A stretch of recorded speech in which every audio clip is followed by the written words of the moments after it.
இன்றைக்கி ஒரே சில் கிளைமேட்டு தான் பார்த்தா, அது சூரிய பகவானே வரல. மதியானத்துக்கு மேலே மழை நல்லா பிடிச்சிக்கிச்சு, நல்லா பொல்லன்னு பொழந்து கட்டிடுச்சு.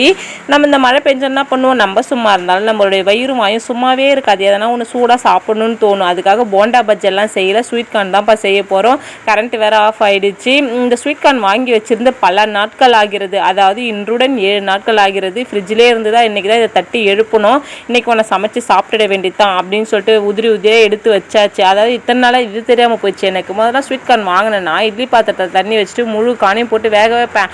அது வேகும் 1/4 மணி நேரத்துக்கு மேலே வேகும். இன்றைக்கி என்ன பண்ணேன், உதிரியாக எடுத்துகிட்டு தண்ணியில் 2 ஸ்பூன் போல் உப்பு போட்டு நல்லா மூடி போட்டு வேக வச்சுட்டு 10 நிமிஷத்தில் பூ போல் வெந்துருச்சு.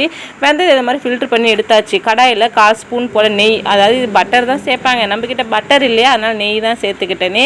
1/4 ஸ்பூன் போல் நெய், 1/4 ஸ்பூன் போல் தனி மிளகாய் தூள் போட்டு, ஏன்னா காரம் அதிகம் சாப்பிட மாட்டாங்க, அதனால தான் 1/4 ஸ்பூன் போட்டிருக்கேன். நல்லா வேக வச்ச ஸ்வீட் கார்னையும் போட்டு நல்லா மிக்ஸ் பண்ணியாச்சு, குலுக்கி விட்டாச்சு.